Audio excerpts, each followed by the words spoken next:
a little bit of news on that blocked field goal that obviously the Bears gave up to lose to the Packers, their division rival, 11th straight loss to Matt LaFleur and the Green Bay Packers. Matt Eberflus is he just wrapped up his press conference at House Hall and said they are actually going to be turning in that play to the league because it looked like on film that the Packers hit the long snapper while his head was down. That's technically a penalty. Whatever, Zach. The left guard didn't get out of his stance. The pressure came through the A gap. They blocked it fair and square, in my opinion, just because there's, a safety rule on the long snapper. That's not why you lost the game. I'll defer to you on all matters, both Bears and special teams. I will trust your judgment there.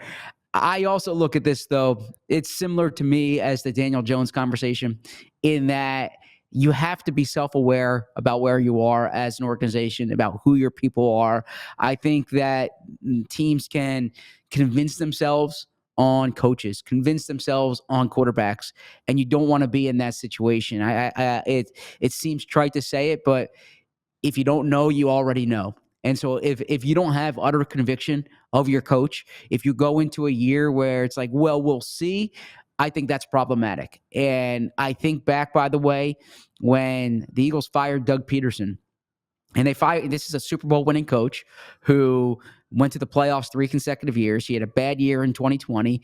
And I remember Eagles owner Jeffrey Lurie saying it's not a matter of deserve. It's not that he deserves to be fired, but it's that for where they needed to go as an organization, Jeffrey felt that at that time, the Eagles needed to take a step back and to rebuild, and that if Doug Peterson was going into a make or break year, he would be coaching, trying to and make decisions, trying to capitalize on that year. And I think that's kind of where the Bills were last year with Eberflus, is that this seemed to be, at least from the outside, and I'll defer to you and your colleagues in Chicago, a make or break year for Eberflus.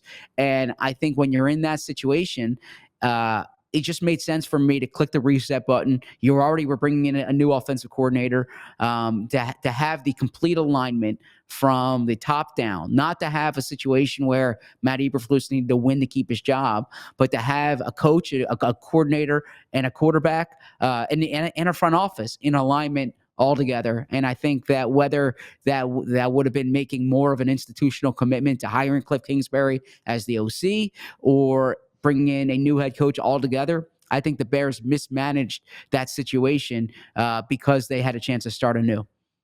Well, and that's the difference between what good franchises do and bad franchises, because I remember when the Eagles made that move being kind of surprised, from the outside. It seemed like it was a little reactionary to, one bad year. Well, in reality, as you just explained very well, Zach, they were getting out ahead of it. They were getting a year ahead, maybe, than what the Bears do, which is always they make moves too late. Like even firing Shane Waldron was a week too late, because if they had done it a week before, everything you saw offensively that started to work yesterday with Thomas Brown, the new OC, Caleb Williams, that's the silver lining. And yesterday, as bad of a loss as it is, Caleb played a lot better. He looked great. Honestly, he's probably the best player on the field.